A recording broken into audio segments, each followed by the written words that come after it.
Hey there, welcome back to High Infidelity, the best channel for cheating stories.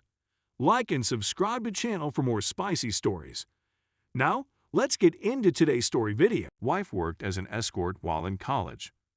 My wife, 34 years old, and I, 34 years old, have been married for almost 5 years. We have solid employment, a great home, and 2 small children. We've been friends since middle school and dated on and off throughout high school.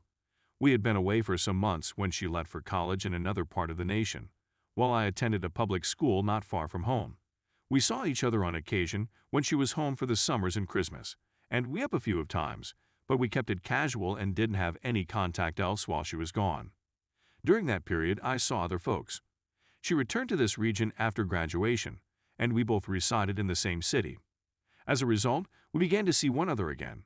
It progressed to the point where we were engaged and married a few years later. She is the most gorgeous lady I've ever seen, my dearest friend, and my life's love. We brought our carpet bubble couple, my wife's closest friend and her husband, around for dinner and a few drinks the weekend before last, too many. The topic of student debt and paying for college for our children was brought up. The husband said that he is still paying on his college debts since his parents didn't help pay for anything. And my wife blurted out something along the lines of yes, mine did neither. And she instantly became dark crimson. I knew she didn't have any student debts, and I thought her parents had paid for the most of it. She also worked as a waitress, or so I believed, but there was no way she could have paid for all of her schooling that way. I also observed her pal was looking quite uneasy, and they were exchanging glances. But I let it go, and the talk went on to other topics before they departed. When they were gone, I asked my wife what was going on, and she burst into tears, sobbing. She apologized for not telling me sooner, but she worked as an escort while in college to fund her way through school. She had intended to tell me when we got back together, but she was too embarrassed and worried that I would leave her if she did, so she just put it all behind, she claimed. This really took me off surprise.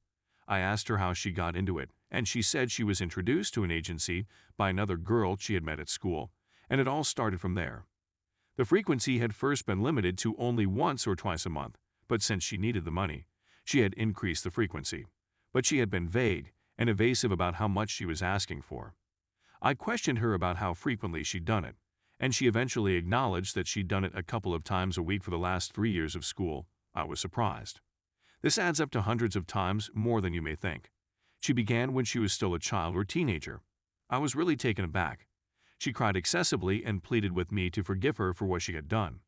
She assured me that she had been extensively tested before we reconnected, and that she had been examined on a regular basis while working with the company. I said that it was not cheating since we were not together at the time, and therefore there was nothing to forgive. I tried to calm her, but she continued to scream uncontrollably despite my efforts. In response to my question about if she had anything more she wanted to tell me, she wept some more before eventually revealing that she had done porn. What? I shouted, and she responded by saying that her agency had recommended her to a porn company in Florida, and they had flown her down there for a week. After performing 4 sequences, she returned home with her family. She'd only done it once, she said. She began screaming and wailing, and I was really taken aback at this point, but I tried my best to calm her down by saying things like "it's all right," "I still love her," and other such phrases. Eventually, she stopped crying, and we went to bed without saying anything more. I didn't sleep very well, to be honest.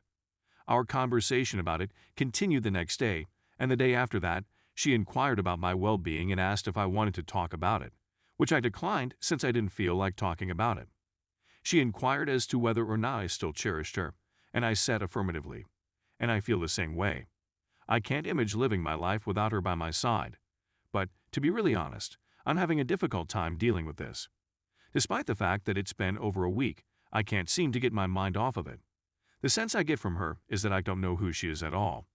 I can't stop thinking about those 4 scenes and how they're still visible to everyone, if they're still there. Every time I look at her, she's checking into hotels and meeting different guys.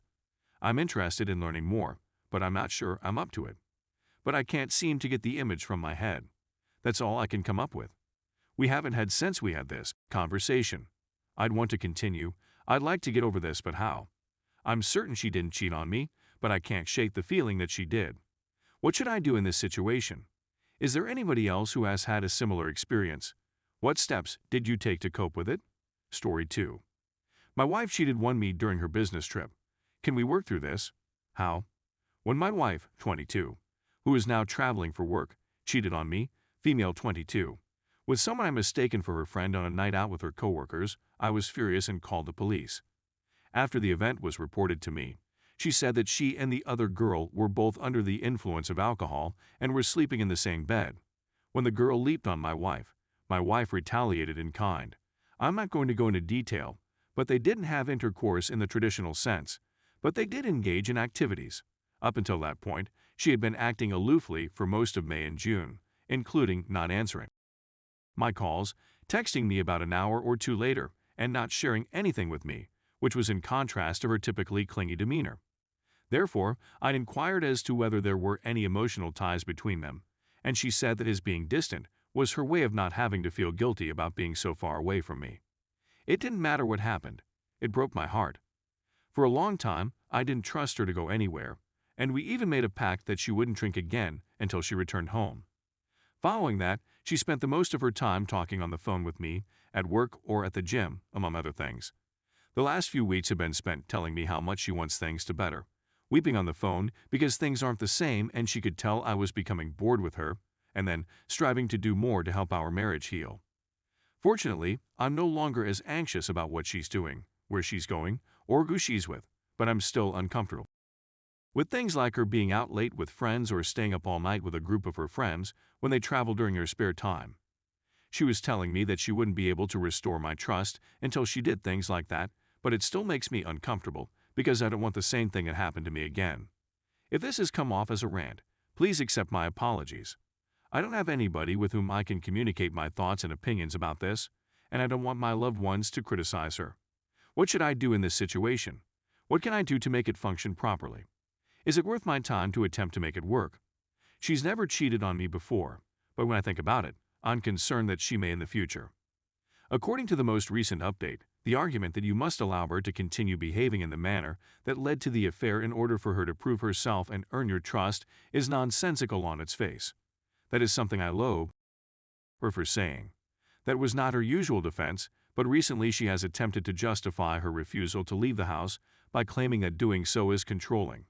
When it comes to answering your question about what you can do, you may grieve this loss in the proper manner. Look for articles on the subject of bereavement. Find a therapist who can help you. Create a network of people who can provide a hand. Participate in the discussions on this subreddit. Make time for yourself to engage in activities that are healthy to your health. To care for yourself temporarily, take the time you need. I've been trying to just move beyond it. My road has been a long one, and it hasn't been easy for her or for us either. She told me that she had done it because she believed me and my colleague were having an affair and she intended to retaliate against us. How regretful has she seemed to be lately? She has explained to me several times why she made the decision she did, what she learned from the experience of betraying me, and so on. What steps has she made to re-establish her victims, your sense of safety and security? When she meets someone she loves, she will share information with them. For example, I'm going to have dinner with, insert name here, and will be back in an hour. She used to abstain from doing some things, such as going out for the night, without first asking if I was okay with it. But then she started accusing me of being overbearing and controlling. I feel she is remorseful, because she didn't just remark, "I won't do it again," but she went on to explain why she wouldn't do it again, what she'd learned, and other pertinent information, which I believe is more genuine. As much as I despised her for telling me that, as soon as I said that she should just accept the fact that I am not comfortable with some things, she accused me of being in charge.